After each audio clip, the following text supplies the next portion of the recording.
The top stories live from the Sky News City studio. Net migration hit 606,000, driven by people arriving from Hong Kong and Ukraine.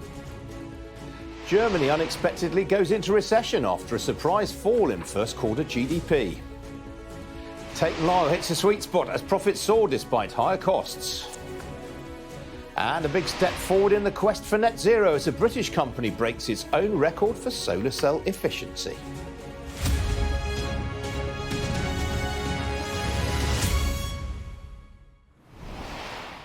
Good morning, this is Ian King live, an hour of business and economic news from the heart of the city. Well, figures released in the last half hour or so show that net migration hit 606,000 last year. The Office for National Statistics says people arriving from outside the European Union for work, study and humanitarian reasons have contributed to relatively high levels of immigration over the past 18 months. 1.2 million people entered the UK on a long-term basis, while 557,000 emigrated, bringing net migration to 606,000. Most people arriving were non-EU nationals, numbering almost a million, followed by EU nationals and Britons. Joining me now is Kate Shoesmith. She's Deputy Chief Executive of the Recruitment and Employment Confederation. Kate, welcome to you. I mean, the number is actually significantly lower than expected. Have we all been party to a bit of expectations management by the government? I do wonder. I think the key here is that the comparison that people were using is previously migration was around, the net migration figure was around the 250,000 mark. Last year, we obviously saw a big increase on that, and then we've seen again an increase in the last year. But I think it's really important to think of the context here. So we are in an unprecedented period of labour and skill shortages. Our data shows that we currently have around 1.7 million job vacancy postings out there that are not being filled. It's not going to be enough to think about the UK talent that can fill those roles. So we have to have an efficient and responsive migration system alongside it. To what extent do you think that some of the arrivals over the last 12 months have been able to alleviate those problems in the labour market? Because a lot of these people won't necessarily be allowed to work, will they? No, and actually one of the growth figures that is contributed to what we're seeing as this high level of net migration is refugees coming in from different countries, but notably from Ukraine and Hong Kong has been recognised by the government this morning. Now that has to be the right response, that we're bringing in people, and if asylum seekers are considered in the numbers, the time it takes for asylum seekers to be their claims to be reviewed is considerable. And actually, one of the things that stops those people that come to this country with significant experience and lots of different skill sets from working is the fact that you have to be an asylum seeker for over 12 months before you can work. Surely we can do something to cut that down so that these people can be contributing to the economy much sooner. We'd like to see it at 6 months, actually. Now, the government is looking to restrict the ability of some overseas students to bring in family members.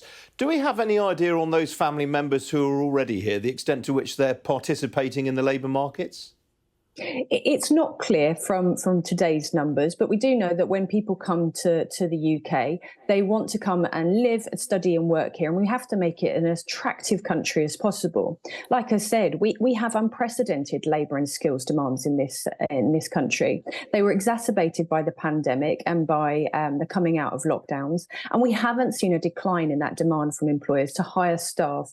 So if we're going to make the UK the right place to come, the right place to be a global trading partner, we have to think about our labour and skills system, but we have to think about migration policy alongside that. It's really important that we get those two sides of the same coin working together. Now, the Labour Party said yesterday if it wins the next general election, it's going to bar employers from hiring foreign labourers unless it pays them what it calls the going rate, whatever that is. I mean, what sort of impact will that have on the labour market? It'll be interesting to understand those proposals in a bit more detail. We already have the national living wage, the national minimum wage that is set by government that is recommended to them each year. That's the obligation that is on employers. So if that's not being met, what should be happening is there should be the proper mechanisms to enforce the regulations and to enforce the proper pay rates. if we're not putting the money aside for proper enforcement, that's a problem, because it really doesn't help the good businesses that are trying their best out there to pay their workers, to support good working practices. And it's not fair that the rogue traders are getting the upper hand in any way. I mean, are politicians being unrealistic in some ways, Kate? I mean, we keep hearing that they want to get British workers to do some of the jobs that we've relied on overseas labourers for in the recent past. But with the best will in the world, we're never going to get British people to do jobs like fruit picking, are we? Well, you definitely do have them in some circumstances, but I think the key thing here is we need to think about it in the round. So I'm talking about job market vacancies that I can see from the front line of working in the recruitment industry. We look at things like the NHS waiting lists. They're off the charts. There are over 7 million people waiting for treatment. Some of those things need to be treated before they can be ready for work. You need to be thinking about how you bring together work finding support with health support, but also with a really responsible skills and training system that helps employers find the skills they need right now. And actually, sometimes you need the skills before the training is completed. That's why you bring in migrants to do these jobs. All right, Kate, got to leave it there. Good to talk to you this morning. Thank you. Now, household energy bills are set to fall from the 1st of July after the regulator Ofgem cut the energy price cap that limits the amount that energy suppliers are allowed to charge a dual-fuel household per unit of gas or electricity. From July, the average household will now pay £2,074 a year. The current cap is £3,280, but the government's energy price guarantee has capped average bills down to £2,500. Well, speaking with Kay Burley this morning, Ofgem's chief executive, Jonathan Brearley, acknowledged that things will still be difficult for many. We are still at the moment paying £2,500 a year. Now, there is good news. That is going down to 2,074, so prices are falling. But you're right, when you take away all the government support that's finishing, things are still going to be tough for many families this winter. What do you do at home? So what do? I have always switched supplier when I can. So it's been a different circumstance the last couple of years, but I always switch supplier. I always look into the market to see the best deal for me. Now, that for me is not just about price. That's about the service I get. And that's also about the sort of tariffs I might want to sign up to in the future. So there's a number of factors I look at, but yes, I'm an active switcher in the market. As our business correspondent, Paul Kelso. Paul, no real drama here. It's come down more or less exactly as people expected. Yes, it's bang in line with the forecasts that have proved pretty accurate over the last 12 months. It is a moment, though, Ian, it's the biggest drop, and it's two things. It brings prices back down to a level we haven't seen for more than a year, that £2,074. Remember, that's an average amount for typical use. So that's a family of four in a home with enough bedrooms. It's also, crucially, below the £2,500 that the government has been guaranteeing. We can see how the price cap has evolved here. If you look back to the left-hand side of the screen there, the chart pre the war in Ukraine, a long-term average around £1,000 a year. It climbs as we post-COVID, and then in summer 22, once the war is underway in Ukraine, and look how high it went, £4,000 in the winter. But that energy price guarantee effectively capping prices, with the Treasury picking up the bill, everything above the line there, and the red chart there, that's where the price cap has fallen. That cost to the Treasury £94 billion so far. So the Chancellor will be pleased. Prices have fallen back. Actually, wholesale gas prices are at their lowest since 2021 at the moment, which explains why consumer prices are falling. Key question for what's left of the market. Remember, that price shock has wiped out many of the suppliers who provided what passed for competition in the energy market, many of them caught out by rising prices. Ultimately, you can't get around the fact someone's got to pay the real cost of energy until we have major reform of both supply and the market. Well, Ofgem and some of the market observers, you switched this morning, saying they think this may bring some competition back into the market. There may be some options for consumers looking at doing what Jonathan Brearley was talking to Kay about this morning, switching. It's effectively that £2,500 price guarantee has been a minimum price for suppliers. Now it may come down. People may be willing to offer fixed prices, perhaps for 6 months or a year, where you can lock in at around this £2,000 mark. But we wait to see if that really does pass through. These prices will apply from July. The outlook for the rest of the year is that prices will remain pretty stable. That's barring any other shocks. The one thing the UK does not want is any interruption to liquid natural gas supply, particularly from Qatar, who have filled the gap left by that huge reduction in Russian hydrocarbons in the energy market. The price for that, sitting at around £2,000, a price of war, you could put it, that we're all going to have to live with. OK, Paul, thanks for that. Now, food and drink manufacturers are fighting to convince consumers their products represent good value during the cost of living crisis. And to that end, coming up with products that are as tasty and healthy as possible is crucial. Helping many of them in that regard is Tate and Lyle, whose ingredients aim to improve the texture and flavour of everything from soups, sauces and dressings to breakfast cereals, muffins, juice drinks and confectionery. Today, it reported a pre-tax profit of £253 million on an adjusted basis. That was up 13% on the same period last year. The shares are currently ahead by some 2%. Joining me now is Nick Hampton. He's the Chief Executive of Tate & Lyle. Nick, good to see you again this morning. I mean, inflation is obviously front of mind right now. What's happening to your costs? We saw a significant increase in input costs last year. But as you say, and you saw in the results, we delivered an excellent set of financial results as a result of managing those costs very well. And for us, that's about driving productivity. It's about working with our customers to provide the right kind of value to improve product quality, while also helping them with taking cost out too. And the balance of that resulted in a pretty good set of results, I think. How difficult or easy is it to pass on higher costs to some of your customers? Presumably, a lot of them are locked into long-term contracts. Yes, but the way we do our contracting is we look to lock in the input costs as we see them going forward. So we'll try and back-to-back price with contracting forward on raw materials, so we create some certainty for both us and customers. And again, that was a big part of managing the consequences of inflation last year, and we're doing that as well as we come into this year. In terms of passing through, it's about working with customers to provide value and recognising that input cost inflation is part of that equation. Have there been points during the last 12 months, Nick, where you've been tempted to sacrifice volumes in order to defend your price position?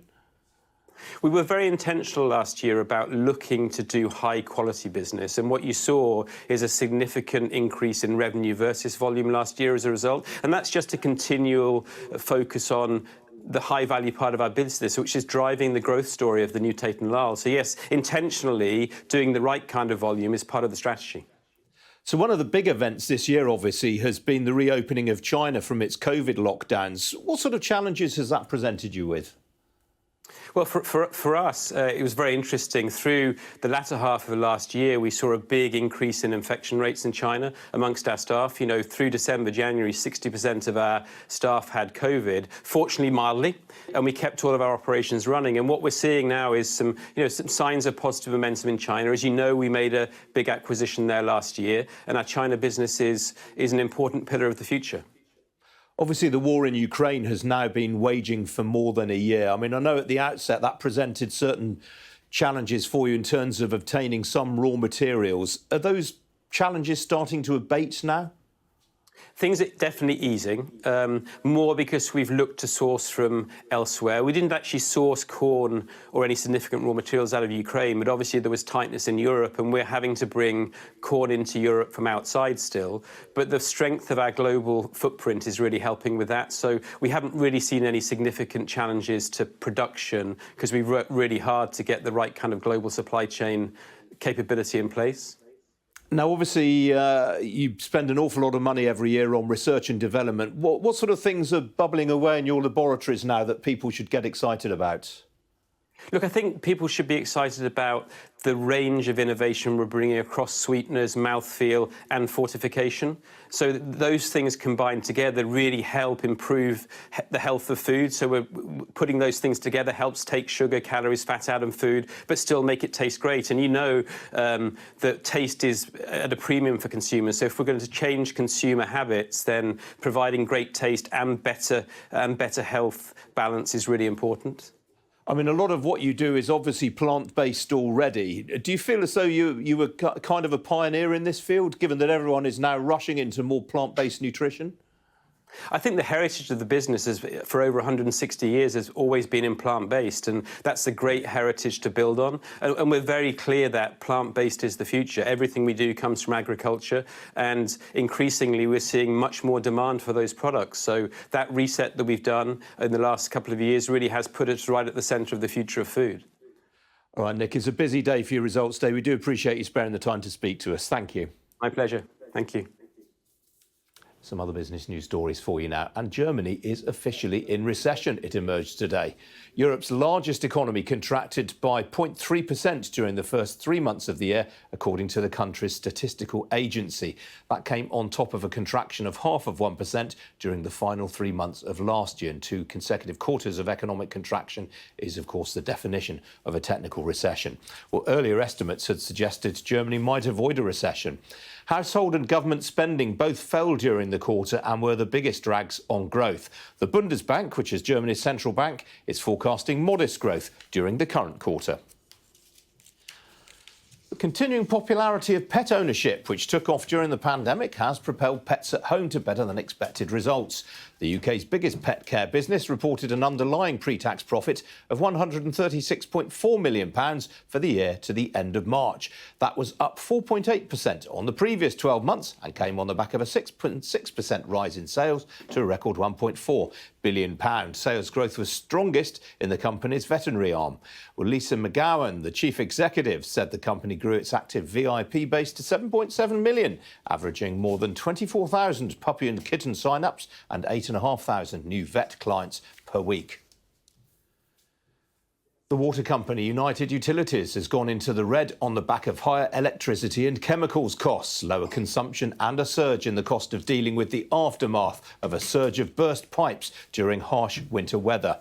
United, which provides water and wastewater services in the northwest of England, reported an underlying pre-tax loss of £34.3 million for the year to the end of March. That compared with a profit of £301.9 million during the previous 12 months. Headline profits, meanwhile, fell by 42% to £256.3 million. The dividend to shareholders is being raised by 4.6%.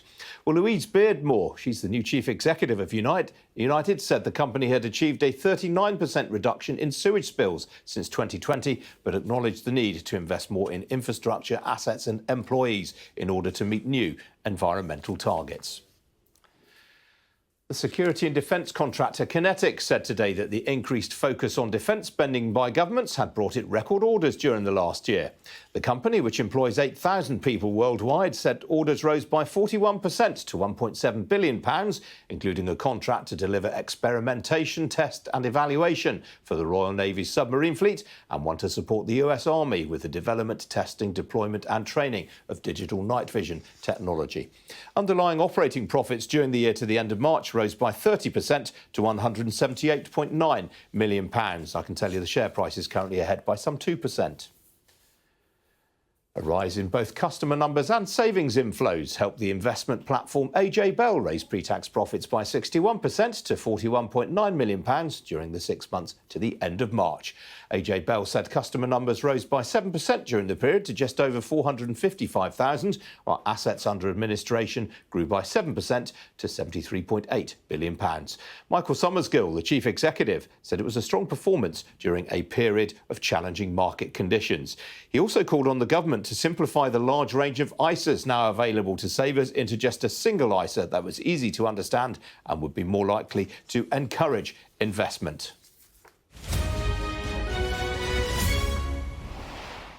Well, gilts, UK government bonds, fell sharply yesterday as the April inflation figure came in higher than expected, and the yield, which rises as the price falls on 10-year gilts yesterday, hit 4.321%. That was the highest since October last year. A short while ago, it was 4.282%. Well, on the equity markets, another sell-off on Wall Street last night, sparked by concerns over the US debt ceiling, was followed by overnight declines for equities in the Asia-Pacific region. You saw those a moment ago. Only Tokyo finished in positive territory. You're looking at the picture in Europe right now. There we go. We're back to Asia there. Yeah, the Nikkei up by just under 0.2%. All the other main indices in the region lower. In Europe, equity markets also trading to the downside this morning, largely, although the IBEX in Madrid and in Spain is slightly higher. The CAC 40 in France more or less unchanged right now. Not many features in Europe to talk about this morning, but the Spanish travel booking company eDreams is ahead by some 4% in Madrid right now after full year results came in ahead of expectations. Here in London, the FTSE 100 is also in negative territory right now, currently off just over a fifth of 1%. There's a broad-based sell-off as ever on a Thursday at this time of year. A number of stocks have gone ex-dividend this morning. In other words, they've adjusted lower automatically to reflect the fact that they're trading for the first time without rights to the latest payout. And there's a real clutch of them in the FTSE this morning. They include Kingfisher, Intertek, DCC, and Coca-Cola, HBC and Imperial Brands. If you own shares in those companies, don't worry, they've all gone ex-div today, and that's why they appear to be lower right now. Elsewhere in the FTSE 100, Johnson Matthey, the industrial materials group, its shares currently off by some 2.5% nearly on its latest results. On the foreign exchange markets, well, a lot of the action's been in the euro this morning following confirmation Germany has entered recession. Sterling up by just over 1/4% right now against a single currency. The euro also off by 1/6% against the US dollar. Sterling more or less unchanged against the greenback, meanwhile, up 1/10%. As for the oil price, well, that's been drifting a bit this morning. A barrel of Brent crude will currently set you back $77.46 a barrel. That is off a little over 1% on the session. Well, joining me this morning is Patrick Spencer, Vice Chair of Equities at Baird. Patrick, good to see you this morning. I know you're an equities man, but we've got to start really with what happened in the gilt market yesterday. Pretty extraordinary. Yes, well, I think you've seen interest rates rises, across the world, to combat inflation, and I think there's concerns there that interest rates are going to go considerably higher on the back of that inflation number. But if the US usually leads the rest of the world with these inflationary actually numbers, and CPI there, which is the main index the Fed looks at, basically has come down from 10 to 6%. And it's quite sticky in the UK because of difficulties over workers and workers' comps and Brexit, etc. And certainly it has its own issues of higher gas prices, etc., which we feel will eventually work its way through the system. So I think that's what you're seeing really is an overreaction to a very high print. And I looked at futures this morning, and they're only looking for interest rates to go just above 5%, and what are they now, 4.5%? So definitely an interest rate rise, I think, next month. But then we should actually get some ease. The markets, the financial futures are saying, we're going to see interest rates stabilising a little in the second half of this year. What's all this going to mean for company earnings? I mean, obviously, we've just come out of Q1 earnings season. Yes. Pretty well, better than expected by and large. Well, much better in the States, that's for sure. I mean, if you look at the S&P 500 companies that have actually just reported, quite rightly, as you've said, their Q1, 80% of those companies actually beat. But what was more importantly, which I just overheard as I was just coming in with your previous interviewee about margins, input costs. And that's more important, obviously, going forward. Those have been falling, shipping costs are falling, oil prices are falling. So margins across all the sectors in the S&P were quite strong. And everybody's looking for a recession, but they keep now saying it's being delayed despite these good numbers. And if you look at the UK market, I looked this morning, since we think the bottom in the market was last autumn. But if you look at the UK market, in the stock market, it's been one of the strongest in the world. It's been up 30% since the autumn, whereas the rest of the world's only up 17%. So concerns about, basically hard landing, recession, earnings, I think certainly it's like everything. It's between the difference between reality and expectations. Yeah. The expectations are that things are horrible coming round the corner, but the reality is they're slightly better than that. And that's why the markets continue to do well, and I think will continue to do well. Probably a cruel question to put to you, Patrick, but I mean, do you think the UK market is now trading at closer to fair value? I mean, obviously, in terms of earnings multiples, it's been on a fairly low valuation in recent times with the historic average. We actually quite like the UK market. It's trading sort of at a 12%, 15% discount to the rest of the world. So it's certainly in the bargain bin, and there's a lot of bad news priced in.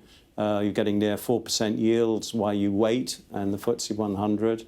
FTSE 250 is most probably actually more domestic related. And a lot of the retail numbers that have been reported in the UK have been quite buoyant. So the underlying consumer, despite worries about higher interest rates and certainly the cost of living increases, are certainly hanging in there. Are there any sectors in particular that you think represent quite good value right now in the UK? Well, in the UK, yes, certainly. I think, we've seen concerns about higher rates and what that's going to do to house builders, etc. And I think you're seeing a bottom out process. If we were right on interest rates, then I think the house builders, especially consumer discretionary stocks, because there's still a lot of savings left over from COVID. And some of the numbers being reported yesterday were fantastic in the retail space. So I think consumer discretionary and house builders, certainly to us, look really interesting. And the banks, of course. Very interesting. Patrick, Okay. we have to leave it there. Really good to see you in the studio this morning. Thank you. Thank you, Ian. Now, the Prime Minister's been meeting executives from companies developing artificial intelligence to discuss how to mitigate the risks as huge advances are made. But according to research from Coursera, one of the world's biggest online learning platforms used for upskilling workers, AI is already being widely adopted in the workplace, with 80% of UK executives saying their business is using it and nearly half doing so extensively. I've been speaking with Jeff Maggiancalda. He's the chief executive of Coursera. We just did a survey of UK businesses, and just to sort of get a level set of what's out there, we were surprised that 80% of UK businesses surveyed said that they're already implementing some kind of generative AI, mostly higher incidences in IT and marketing, quite high in legal and also in financial services. But it's clearly a technology that companies are integrating to provide better customer service, to boost productivity, and to really think of new ways to run their businesses. There is a bit of a skill shortage around generative AI at the moment. How do businesses go about addressing that? I think AI users, again, that's going to kind of automatically come with the AI electrification of the software tools that we already use. I think it'll be pretty straightforward. I don't know if there's going to be a lot of training to use the tools, but it will displace a lot of jobs. And so it will be required that people get reskilled and redeployed into new jobs. On the builder side, though, yes, there's a very high demand for people who know how to build neural networks, who know how to build adversarial networks, who know how to use this transformer technology, which is kind of the architectural underpinnings of things like ChatGPT. So there's a huge demand, and people will both hire that kind of expertise, which is very expensive, or they will build that expertise using online training courses like Coursera. You've just put your finger on a key point, though, which is that a lot of people are very, very nervous about the ability of generative AI to destroy jobs as well as create them. What would you say to people with those anxieties? That they're not misplaced. I mean, if you go back to the OECD in 2016, they did a study of the impact of AI on jobs.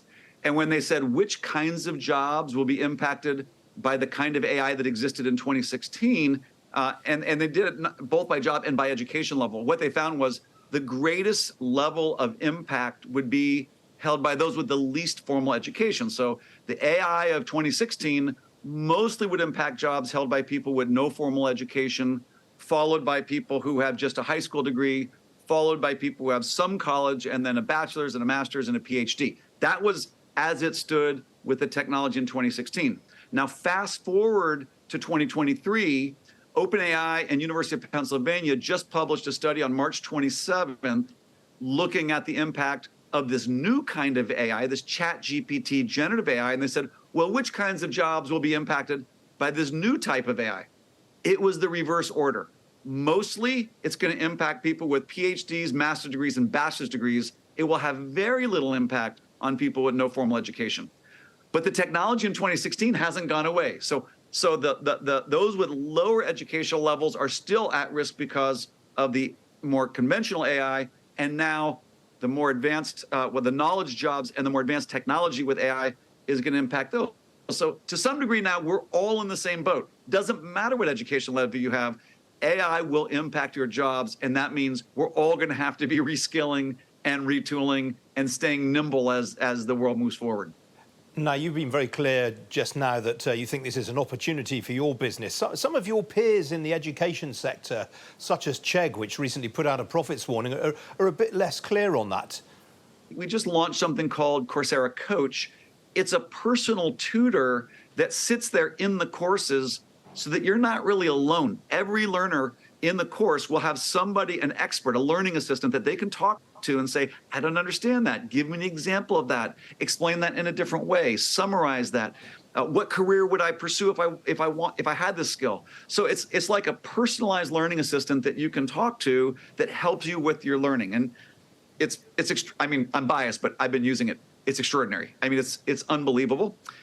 Then there's another type of technology, which is not so much for the learner, but for the content producers, our educator partners like Imperial College of London, like University of London, like Leeds University, where they can use these tools that we're building at Coursera to make it easier and faster to produce high quality content and credentials. Now, you've been speaking and praising ChatGPT during the course of this conversation. Google have just unveiled some enhancements to their AI offering.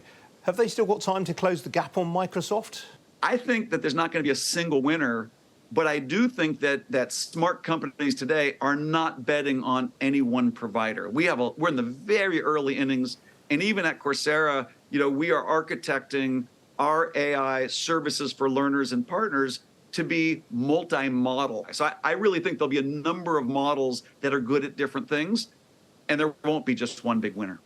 To make a statement on the net migration and other migration figures today. Minister. Thank you, Mr. Speaker. Net migration to the United Kingdom is far too high. That was already clear from the previous set of official data. The ONS have today amended their previous published estimate of net migration for the year ending June 2022 to 606,000. The statistics published today indicate that net migration has flatlined since then. In the year ending December 2022, they estimate that net migration remains at 606,000. These particularly high figures are in large part due to temporary and exceptional factors, such as the UK's Ukraine and Hong Kong BNO schemes. Last year, more than 200,000 Ukrainians and 150,000 Hong Kong British nationals overseas made use of the routes to life or time in the United Kingdom. These schemes command broad support from the British public, and we were right to introduce them. The government remains committed to reducing overall net migration to sustainable levels. That is a solemn promise we made to the British public in our manifesto, and we are unwavering in our determination to deliver it. This week, we announced steps to tackle the substantial rise in the number of student dependents coming to the UK. The package of measures will ensure that we can reduce migration whilst continuing to benefit from the skills and resources our economy needs, because universities should be in the education business, not the immigration business. We expect this package to have a tangible impact on net migration. Taken together with the easing of temporary factors, like our exceptional humanitarian offers, we expect net migration to fall to pre-pandemic levels in the medium term. Mr. Speaker, the public rightly expect us to control our borders, whether that is stopping the boats and addressing illegal migration, or whether it's ensuring levels of legal migration do not place undue pressure on public services, on housing supply, or integration. The government is taking decisive action on both counts. Under the points-based system we introduced post-Brexit, we can control immigration, we must control immigration, and we will. Shadow Home Secretary Beck. Thank you, Mr. Speaker. Today's extraordinary figures, including doubling the number of work visas since the pandemic, show that the Conservatives have no plan and no grip on immigration. They show the chaos in this government. Work visas are up 119% since before the pandemic. Conservatives have totally failed to tackle endemic skills shortages and get people back to work. Net migration is more than twice the level that ministers were aiming for, and considerably more than that compared to the Home Secretary's claimed aims. The asylum backlog is at a record high, the opposite of the Prime Minister's promise to clear the backlog this year, and less than 1% of last year's small boat arrivals have had a decision. Yet where is the Home Secretary, who is in charge of these policies? She's gone to ground. There are reports she's not even going to do media. She's not come to this House. She's in internal meetings, presumably more private courses arranged by the civil servants. What is the point of her? Net migration should come down, and we would expect it to do so. But the continued gap between the government's reality and the government's rhetoric and the reality is very damaging. Rightly, the UK has given support to Ukraine and Hong Kongers. Rightly, we welcome international students who bring substantial benefits, but changes on family are sensible. International recruitment will also always be important so we get the skills and talent we need. But this is a major increase in employers turning to overseas recruitment, and the government has no plan to increase training or properly tackle those skills shortages from here at home. So on health and social care, one of the biggest areas, why will he not agree to Labour's plan to increase the training for nurses and doctors in the UK paid for by getting rid of the non-DOMS exemption? Will he ditch the unfair 20% wage discount that means shortage occupations can actually undercut and pay below the going rate, making it even harder to get the training and the skills and the fair recruitment that we need? Everyone should be paid the going rate. Mr. Speaker, there has been no action at all to address the huge backlog in the asylum system and to make sure that claims are properly processed. Immigration is important to this country, and we need a system that works, but it has to be properly controlled and managed, rather than the chaos that the government has created. Well, thank you, Mr. Speaker. The Labour Party feigns interest in cutting net migration, but I can assure the Right Honourable Lady that nobody is buying it. Last week, the chair of the Labour Party said that under Labour, net migration would go up in the short term. The leader of the Labour Party stood on a campaign pledge to defend freedom of movement if the UK remained outside of the EU. He said that there is a racist undercurrent which permeates all immigration laws. Does the Shadow Home Secretary agree with them? At every possible opportunity, Labour have voted against every measure that this government has brought forward to control migration. They voted against ending free movement, and at every turn, they voted against measures to tackle illegal migration. Just recently, they voted against the illegal migration bill. Because the truth is, Mr. Speaker, the Labour Party have no interest in controlled and orderly migration. The Conservative Party is taking tangible steps to bring down net migration.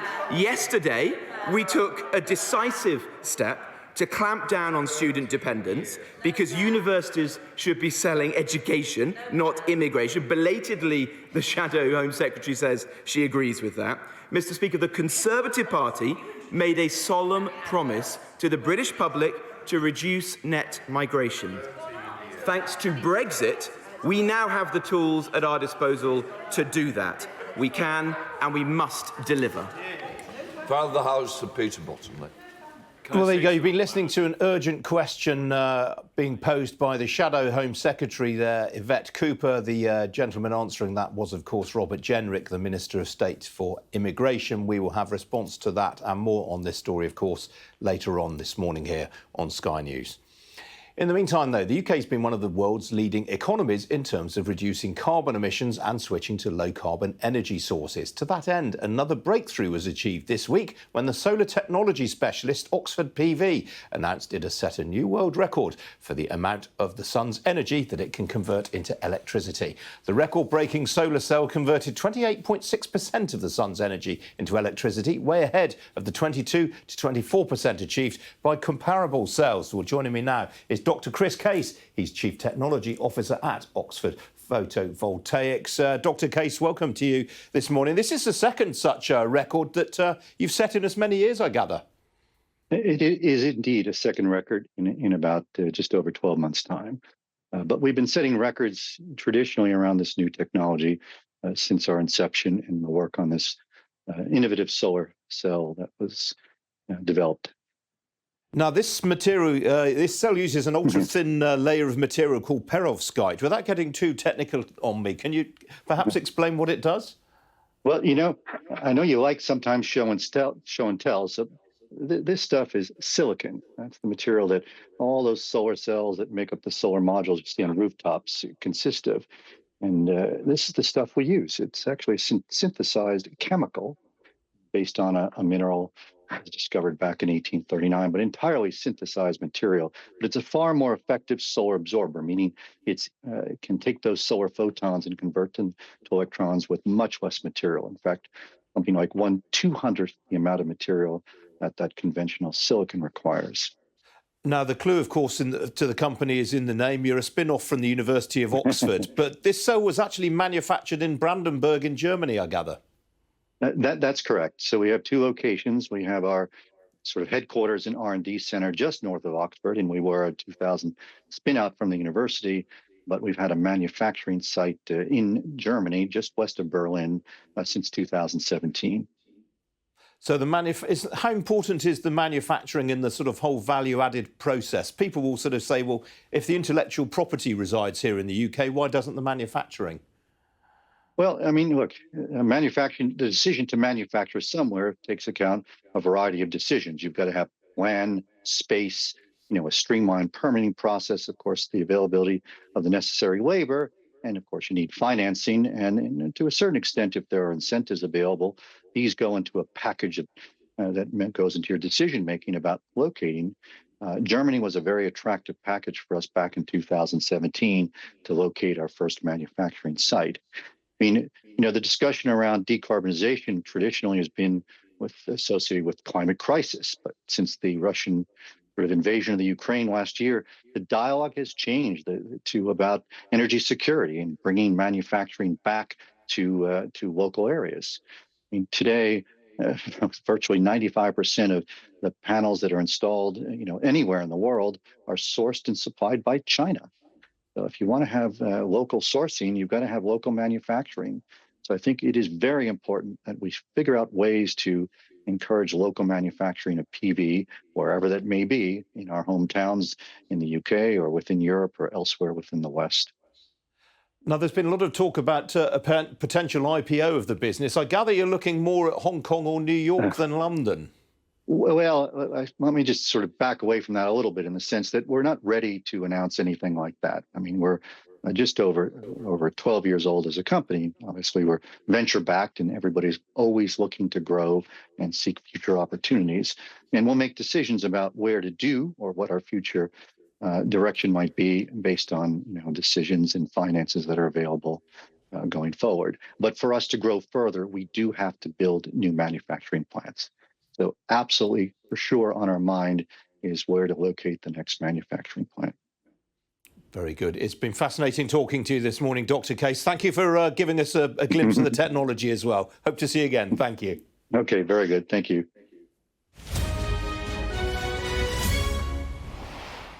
Time now for a look at this morning's business pages, and the Financial Times splashes its print edition with yesterday's rise in gilt yields, which is, of course, an implied government borrowing cost that came after the April inflation figure was higher than expected. Well, inside, the FT's economics editor, Chris Giles, writes that while the return of high inflation and slow growth draws comparisons with the 1970s, things are actually a bit different this time. The FT is currently leading its digital editions, meanwhile, with Ofgem's reduction in the energy price cap. Well, the Times carries on its business front page, a report on comments yesterday from Amanda Blanc, the chief executive of the insurer Aviva, in which she criticised proposals to compel UK pension funds to invest their members' savings in British startups and other potentially fast-growth unlisted businesses. But it leads its business pages with the rise in gilt yields. So too does the Daily Telegraph, but also on its front page are comments yesterday from Andrew Bailey, in which the Bank of England's governor called for more risk-taking in the city, warning that without it, the economy could suffer longer term.